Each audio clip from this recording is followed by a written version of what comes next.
Thank you, James. Good morning. First of all, I would like to thank you all for being here this morning. And I would like to thank the people behind the event from Atelier and Creative Morning. Special thanks goes to Kat, Randa, and James, especially Kat for bearing up with me and helping me with my talk, as I'm a shy person, so I'm a little nervous, but we'll go ahead and I'll do it. My name is Durim Nasriya. I'm a producer, and on the side, I've been on this journey of I don't like to really call it a philanthropist, but yeah, on this journey of doing different initiatives in different parts of the world and so on. And when Randa called me and she told me about the theme of the month, I was a little bit lost because I wasn't sure what kind of stories to choose and what to share with you guys, since my whole life was actually based on daring, and I always found myself in situations where I was dared to take decisions, to take actions, and act upon that. So after some brainstorming with Kat, we decided to narrow it down to a few sketches or a few stories that I'm going to share with you guys.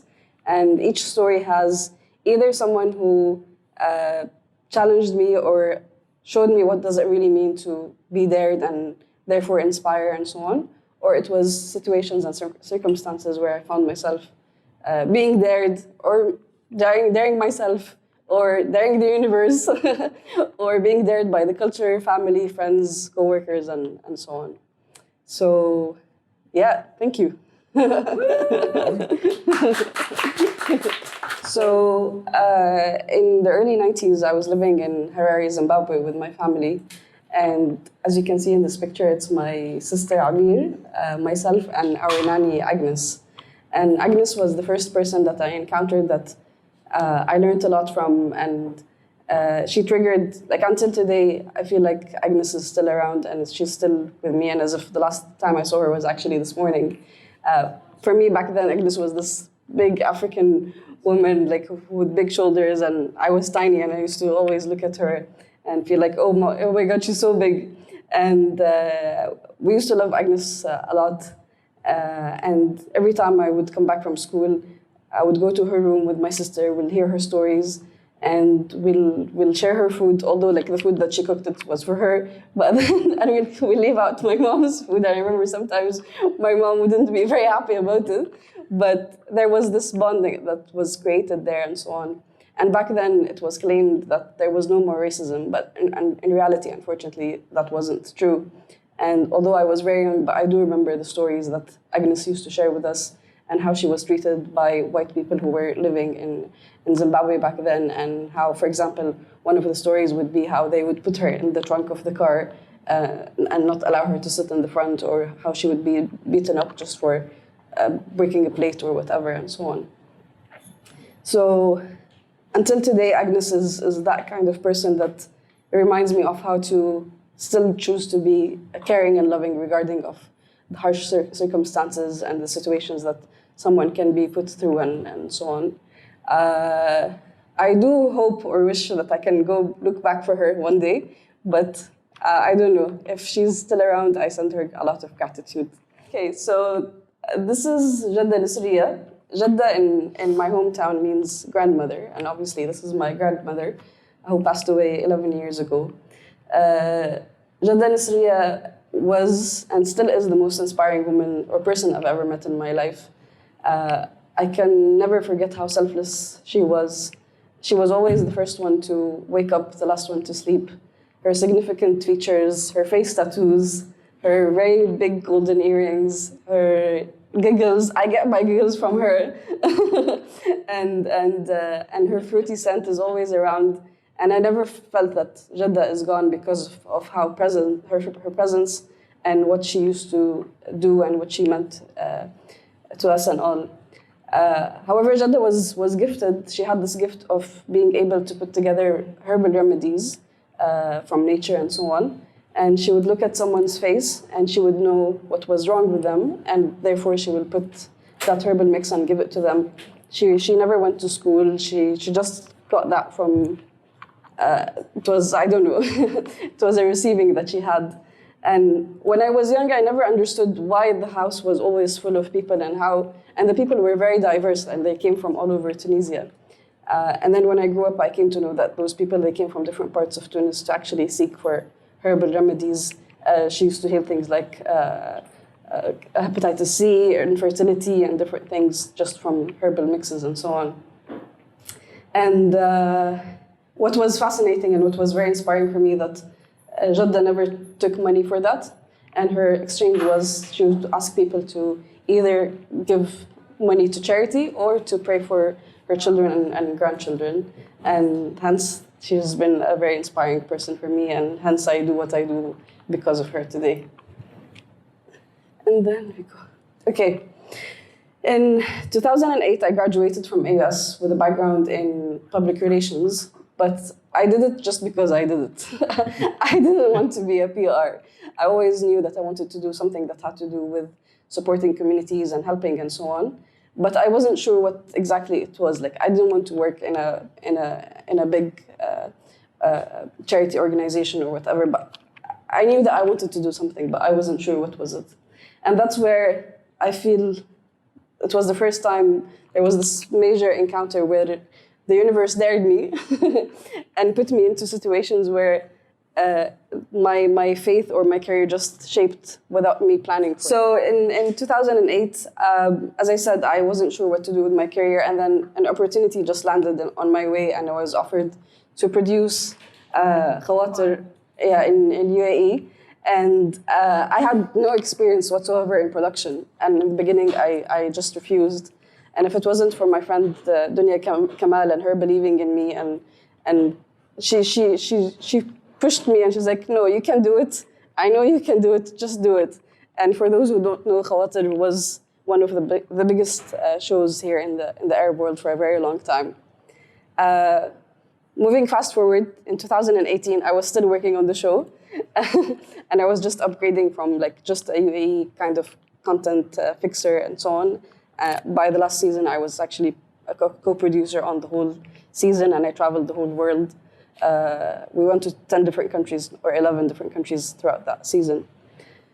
And those who know the show, there was a lot of challenges in the back end, and the show was evolved around the idea of impactful content. And what was beautiful is that it wasn't just content that we were creating, but we were also doing impactful projects on the ground in different countries and so on. And for me, that was just the perfect mix where I was able to create content and be creative and have that creative side of me, and at the same time being able to have an impact. And that's where I realized, okay, this is what I want to do. I want to be an impact producer. And that's where I took it from. I continued from there, where I always seek projects where there is an impact that can be done through those projects and so on. And this project was the inspiration behind the charity foundation that I started in Kenya that I'm going to be telling you about shortly. So this was in 2015 in Kenya. We were filming an episode about slums, and Kenya back then had the second largest slum in the world. And through the show, I got to meet those beautiful kids who have never seen themselves before except on the screen of my phone. And it was a set of different experiences where the other thing is they never had the chance to see someone in my skin color, and they thought it was actually just some color there, and they would come scratch my face. And it was fascinating for me, and I was just, by the end of the day, I was just on the floor and I was just crying because it was a bit difficult for me to grasp the idea that those kids never saw themselves and how they were living in very harsh circumstances, yet they chose to be loving and they were just playing and giggling and so on. And for them, I started this very long journey of healing and helping others to heal and providing a safe space for people to be supported and loved and to find that space where they are able to forgive, and for me also to be able to forgive those who hurt or bullied me throughout my life. Because again, I lived in so many different countries, and that was a challenge where I would be in different places where I was always different, and kids sometimes they can be a bit naughty, and they just bully those who are different than them. So that did have a toll on me, and it was a bit difficult for me to actually be in such a setup and talk to people. And I always wanted to hide, and I didn't want to show, and so on. So those kids taught me a different perspective on life, and I'm so grateful to them and for the journey that we encountered together.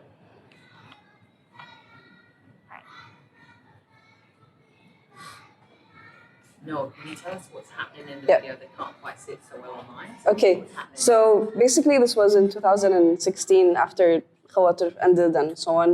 I took this decision that Kenya is where I want to start my actually philanthropic journey and so on. And I went with a group of friends to volunteer. We visited a few homes, and this was in Shadow Mountain, which is a home in one of the slums in Kenya called Babadogo. So we went to visit the kids, and it was pitch dark, and they received us with a lot of joy, and they, as you can clearly hear them, they were singing and dancing, and they made sure that they get us engaged and so on.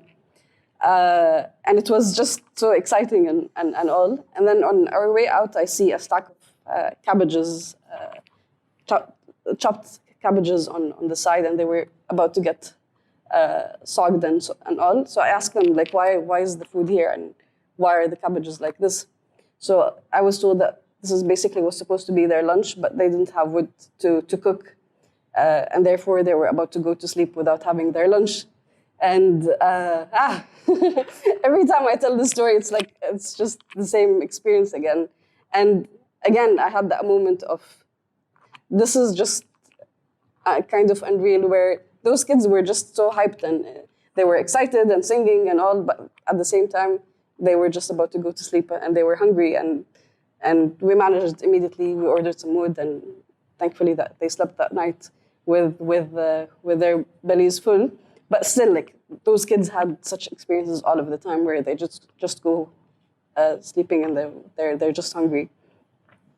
And this experience was kind of another journey or place where there was a lot of rethinking in terms of what do I want to do in my life, and what do I want to serve, and how do I want to set things moving forward. And that's where it was a confirmed place for me where, no, I want to be someone who's of service. I've been grateful and granted with a lot of blessings and opportunities to be able to help, even if it's through an Instagram post or through media. Again, like choosing to do projects where they highlight such communities and vulnerable stories and exciting stories where, again, like you live life from a very different perspective. And no matter how much you see on TV and you hear from organizations that support and stuff, when you go and live that experience, it's a totally different story. And again, you're always there in situations where there is an issue in front of you and you don't know how to resolve it, and then you just believe in that calling or with that message that you're going to receive, and that's going to guide you to what's the solution.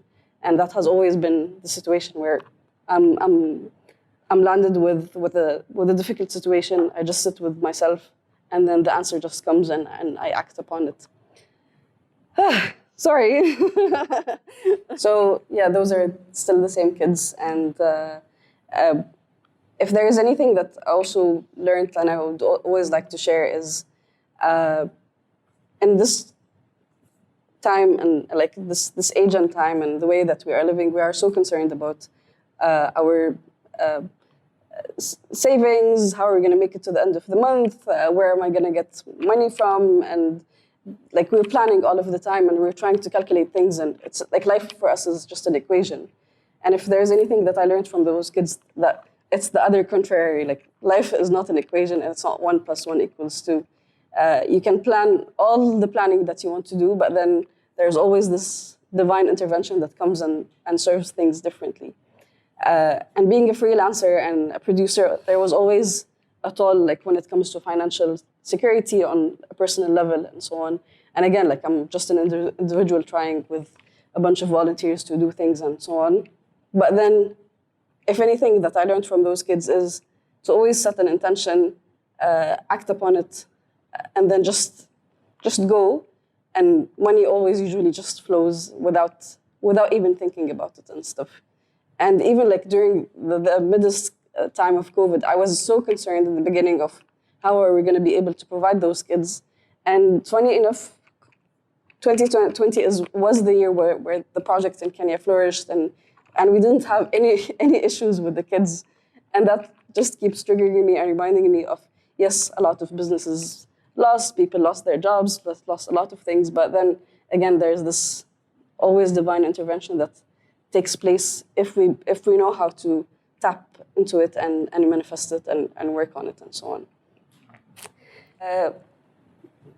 In a nutshell, today there's an official structure that works in Kenya. Again, it's called Nisriya, on behalf of my grandmother and honoring her legacy.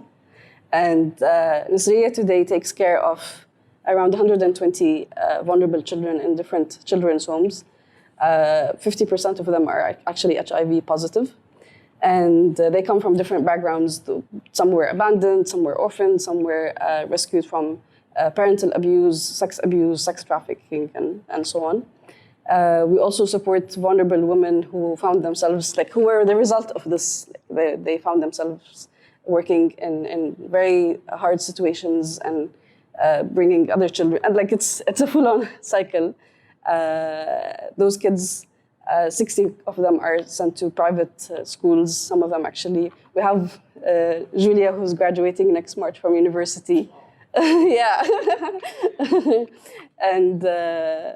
and yeah, so that's I tried to give you different stories from my journey, and yeah, it was a very daring journey. It still is, and it's been fun. It's nice when you take daring as a fun adventure and you start playing with it.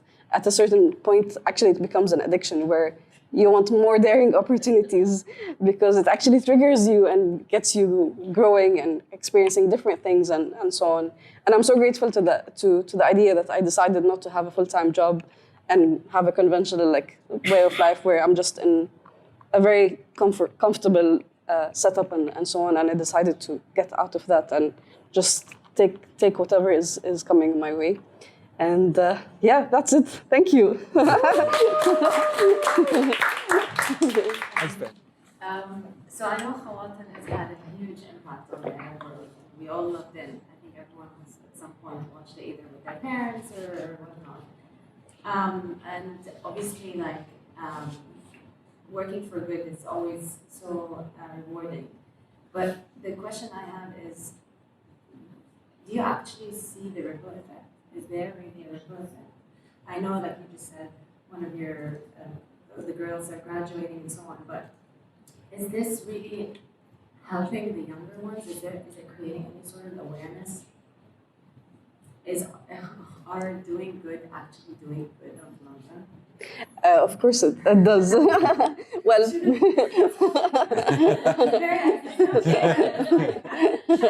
if it wasn't for the good people that I met in my life, starting from Agnes, I would have not continued. Even though that path is very challenging, and at certain times it gets very dark, and the stories that you receive, hearing about a young girl who's being raped by her father or family member or whatever it is, you look at a child who's HIV positive and abandoned by his parents just because. Sorry, just because he or she is HIV positive. But where did that child get that disease from? So it's causing change with these children that's going forward. Yeah, of course. And then those kids who are helped, the most people that I've experienced who are compassionate and would want to go back and support their communities are those kids. So yeah, that's my question. Yeah. You actually see the good moving forward. Yeah, because even when you ask them what do you want to do when you grow up, it's always a job or a career that serves back kids that are from their communities, and they are very happy to go back and work in the same children's homes. And when you go around, you see a lot of people who are taking care of children's homes are kids who are a result of being abandoned and so on. Yeah, my question is, okay, so you talk about having role models who kind of help you figure out you have role models who first cup of coffee. No problem. Take your time. My question is, beyond role models, do you think other factors in your life help to, like, I guess, lead with a daring, I guess, attitude? Yeah. And second of all, is there, like, do you have a support system that like helped you? Like, what was the tipping point for you that said, I'm gonna do this, no questions asked? Like, was it emotional or rational? Like, what was your thought process? It's a mix of all. In many situations, actually, it was a reaction of someone who actually did not believe in what I was doing. Again, being a girl, Arab, single from this region, you're always asked, but you're a girl, how can you travel on your own? And how can you go to such places? And how can you take such adventures or such jobs and so on? And that always also was like, I'm going to do it. And I'm going to show you that I can do it. So it was always an ignite to move forward. And I'm always grateful to my friends, my family, and people who have believed in what I've been doing from day one. Thank you. Do we have more questions? I have one, but I waited until after. No, I'm going to go on for ages. Go on. When I get the mic, Here you go. Get a word in. So I'm curious about what kind of programs do you have for these kids? So like, is it general education? What, like, is there group therapy, things like that? So it's kind of a 360 kind of programs where there's education, healthcare, well-being, nutrition, and then I also try to help with the idea of having permanent homes for those places, for those kids. And of course the rehab is very important. Even, for example, one of the homes, it's called Loving Hands, and the lady who's taking care of that place is called Mama Jane. Most fascinating person you'll ever meet in your life. Mama Jane is this beautiful woman who's in her, I think she just turned 66, and she decided to start master's in psychology. She just finished her bachelor, actually, degree a couple of months ago, and she signed up for her master's, and that's how she's helping the kids through their emotions, and because there's a lot of emotional baggage that comes with those kids, and a lot of their physical illness is because of those traumatized experiences they went through and so on. So yeah, it's kind of 360 kind of care. Do you have a volunteer program? No, not yet. Yeah. We've got some comments coming in from the chat. Before I say anything, can you tell us what your name means? What does Noor mean? Okay, so my actual name is Jihad. That's what. Yeah, which is surprise, which means daring and fighting and moving forward. But then at a certain point of my life, I found myself, like, it was too much. I was overwhelmed with the idea of challenging myself and being struggling and so on. And that's where I decided I want to change my name. And after a lot of like back and forth, Noor was the name that came through, which means light in Arabic. And that's where like I wanted to be a light for myself before being there for others. So, Jihad Noor. So, fighting light. We have a comment here from Veena Purba, who says, she is one of the most amazing people I've ever met in my life. She is the light to everyone, just like her name. We definitely need more people like her. Thank you, Veena. Veena is a friend I met in Bali actually last year when I was filming. Thank you, Veena. Sorry, in Indonesia, not Bali, sorry. Randa says we still call her Gigi. Yes. Yeah, the kids call me Gigi, that's how I... So before I go to the questions, I just need to tell you a little bit about my first meeting with Noor. We were supposed to meet online, and we were dropping messages, and I said, let's meet, and she didn't contact me back for several days. And then when she did, she said, oh, I just got an idea in my head, and I went to Kenya. I was like, oh, I just, got on a plane and went to Kenya. And that sums you up. And I had the honor of listening to your story and much more. And so thank you so much for that. Thank you. I'd like to go back in time with you. You talked about growing up and the difficulties of moving around and getting bullied and isolated from this, and this must have created a really terrible feeling for you. and you saw things happening to Agnes, the racism to other people around you, and you saw them dealing with it. What were some of the things you did as a teenager to start coming out of the pain and into the light? Okay. It was simply small acts of kindness. That's how it started for me, where I would see how security guards, for example, around me after even a long day and being challenged and being there in the heat, and someone would be screaming at them and stuff. They would still receive you with a smile, and they'll still be nice to you and serve you and so on. And I used to always question, like, but you're going through a very difficult time. You shouldn't be nice. Like, why are you being nice and so on? And that's where I was triggered, and I started creating like small goodie bags during Ramadan or Eid or whatever, and going around and giving it to security guards, putting it on the doors of the neighbors and so on. And that's how it started, actually, the journey from there. Tell us about the flea market and all. Okay. This is when you tell stories to me, I don't forget. So in 2011, after graduating and so on, again, I wanted to do things that had to do with impact and so on. I wasn't sure what to do. And then one day a friend of mine calls me up, my friend Luz, she calls me up and she goes like, how about we participate in the next flea market? And back then it was the revolutions that were going on in the Arab world, and we had a lot of friends from Libya who were affected directly and their families were affected. So she was like, let's do a flea market, and whatever comes goes to them so they can support their families and bring medicine and so on. And from the first flea market, we made like 7,000 or 8,000 dirhams. And it was just from selling other people's junk, basically. And I was just inspired from there. And we continued for like around 4 or 5 years. We were doing this almost on a monthly basis, where we picked different causes, different initiatives, different things through the Red Crescent here in UAE. Whatever funds used to come through, it goes to them. And that's how the journey was. Fantastic. We have a question from Randa. What are you focused on at the moment with the kids? What are the current projects with them these days? So part of the Loving Hands program is tracing, where we trace kids who are received, and we try to figure out where are they coming from, or were they lost, were they abandoned by parents, and we follow that journey. Actually, and a girl was connected with her mother this summer, but then she decided that she doesn't want to go back to her mother because her mother abandoned her, and that's not easy to go through and so on.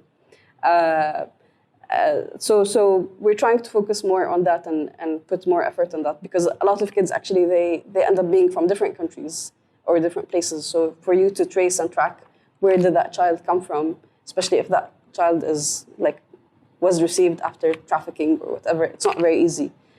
So that's the main project or program that we're trying to focus more on, and trying to set up like a better custody for that. Amazing. Wow. Yeah, she has a question. Sorry, can I ask a question? I mean, just because you brought up a few like really tough situations, I'm just wondering, how do you stay positive when you hear all these stories? Like, what keeps you going? Like, how do you take care of your mental health? We all want a cup of that. So I have to, again, be very grateful to my friends and the support system that they give. So in many times, a lot of my friends, just after a trip, they'd call me up and they'd go like, pour your heart out. Or a friend of mine, he's a psychotherapist. He would also just come and give me like a session of hypnotherapy or whatever and so on. But then the most important element is it's the kids themselves. When I see how challenging their situations are, and they're still able to wake up every morning and decide to live through life and be happy, and they're okay with their circumstances, I'm always reminded to be inspired by that and act upon that. Do you think it's a little bit, when you look at the kids, Yeah. it's a little bit of they're living for the day. They wake up and, hey, I'm awake, Yes. and Let's it's do it. sunny, and let's do it. And the Yeah. past, we'll sort that out in the future. Who knows? But Exactly. Yeah. Exactly. That's where I was talking about the idea of planning. Those kids, they decide every day to just live the day by and see where it goes and so on. The work you're doing is difficult, and thanks for that question. That was really good about how you stay positive about the kids, the situations they're in. But And it sounds like you get a lot of support, but are there any challenges from people or institutions around you in doing this? Surprising things that you weren't expecting? Well, we come from a very judging culture, unfortunately, and this idea of being asked all of the time, but why those kids? Why not kids in Syria, Jordan, Palestine, whatever? Why kids who are not, for example, from my Muslim friends, why are I'm asked about the religion of those kids and if they want to give based on their religion or not. And again, going back to the idea of traveling and going there, being a woman and single and all that ideas of, but you shouldn't do that, someone else should do that and so on. So these are some of the challenges that people always put. And then again, with the given situations now, it's not as easy as it used to be before to actually set up a foundation, raise funds, and do all that kind of stuff. So it is challenging. I've got a question here from Aldrin, our musician for the morning. For any moment of dare that you experienced, was there a moment that moved you to conquer a hurdle? What was the feeling, emotions, or sport? What jumps to mind with that question?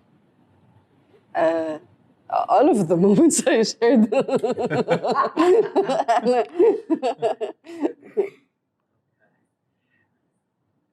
We've got a comment here from Kings. Kings from Kenya. Ah, Kings, good morning. He's an awesome human being. All right, King said, Noor is such a great transformational leader. Oh. We worked with her in Gilgil. Yes. Is that correct? Kenya last year with the children's home there. Keep it going. Thank you, Kings. Awesome. Just going through the questions. I mean, how could we support the studio? Yeah, how can we support the studio? Yeah. Maybe at this stage there's there's no online presence for the organization. There's no, for example, newsletters that go to people all every month, and that kind of back end work that a lot of people are not aware of. Again, as you said, it's the same as Creative Mornings. You need a team to help you with things like that. So I have all of the support in Kenya and I have the team and so on. But here in Dubai, I am pretty much on my own. So I'm always looking for people that can support the back end of things. Did you hear that at home? There we go. Always looking for people to help in Dubai.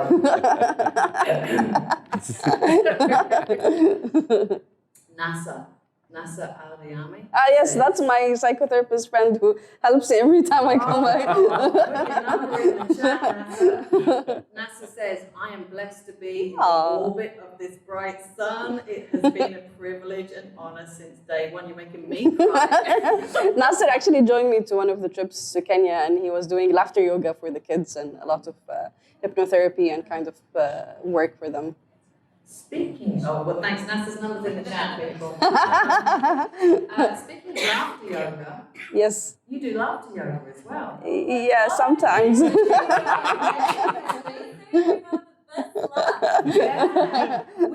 I haven't done it in some time. Yeah.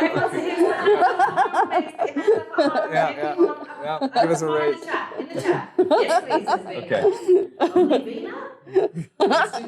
Swati's raising her hand. Yes. Okay, take it away now. So laughter yoga is in a nutshell, you just sit there and you start laughing, and and just the idea of laughing makes you laugh. And actually, it was one of the tools that helped me and still helps me a lot with dealing with situations and so on, because when you laugh, your body creates happy hormones and they make you feel better and so on. Can you do a 2-minute exercise with us? Yes. Show us how it works. So there are 3 kinds of laughter. There's ha-ha, ho-ho, hee-hee. And they come from different parts of the belly. So when you actually do them for a lot of time, different organs are affected by that. So we'll start with the ha-ha. I'll just start laughing and you'll automatically just laugh. Ha ha ha ha.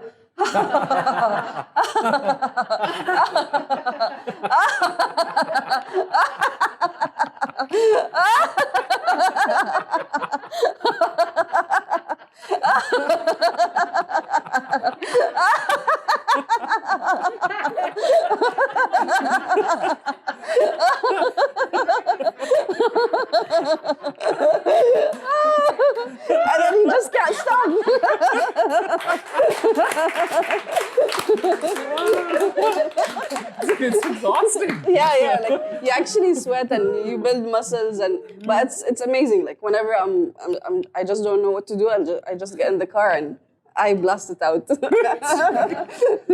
Fantastic. I think that's all the questions and comments. George, and the infectious laugh. Oh, Thank you for daring us. Thank you. Is there anything else you'd like to dare us with? I hope that this conversation had a trigger in a way or the other, and would trigger you to dare yourself in something that you haven't decided to take for a long time, and just take the opportunity to just step out of your comfort zone and do it. Yes. Sure. So how has pandemic impacted your initiatives? As I said earlier, on the contrary, like the only downside was before the COVID, I would travel to Kenya 4 or 5 times a year. Last year, I only managed to go once because I was filming there, and I didn't really get the chance to see the kids. And then second time was 2 weeks ago. So that was the main challenge of me waking up and deciding that, okay, I want to go to Kenya tonight.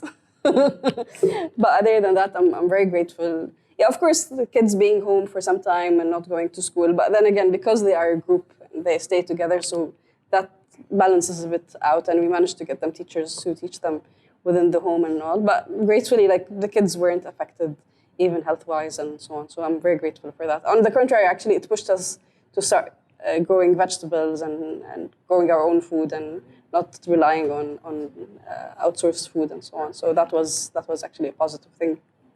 Thank you. Wonderful. Yeah. Do we have anything more here on site? And I got to say, it's great to see so many faces. Yes. How Do you want this? finance your operations? Sorry? How do you? finance your operations? So I'm very grateful for my friends. It's been purely friends and personal kind of support that has been going on for the last 5 years, especially for the Kenya project. Yeah. Wow. So I missed the connection between the filming and the work. Yeah. Do you end up filming a lot of, like, do they become subject of your film? Not always, but yeah, sometimes, like, for example, I was part of a show last year where the kids were highlighted and so on. But my production is my everyday job. And through production, I always try to pick projects that highlight different topics and stuff, not specifically those kids. They can be anywhere and any part of the world. It doesn't have to be those kids. So your day job helps to finance some of this and keep you getting there and things. I think it's like everyone. We've all got these things that we're doing, and I think if you've left me with anything, it's that every little bit counts. Exactly, and for sure. What might seem really little to me is going to be a big thing to other people, and go with it. And it's addictive, and it's going to lead to bigger things. And if you don't know what you want to do, there's Noor's got all sorts of things she could use help with. And we're all good at something. I think that's the other thing that you've just showed me again, is that we've all got something that we can knock out and we can do and we're great at, that we think is insignificant, but helping you with a newsletter. True. I might be great at newslettering. Yeah. And I can help you with that, right? Thank you. So did I just volunteer to do that? You did. Okay, so Nada and Swati are going to be getting involved too.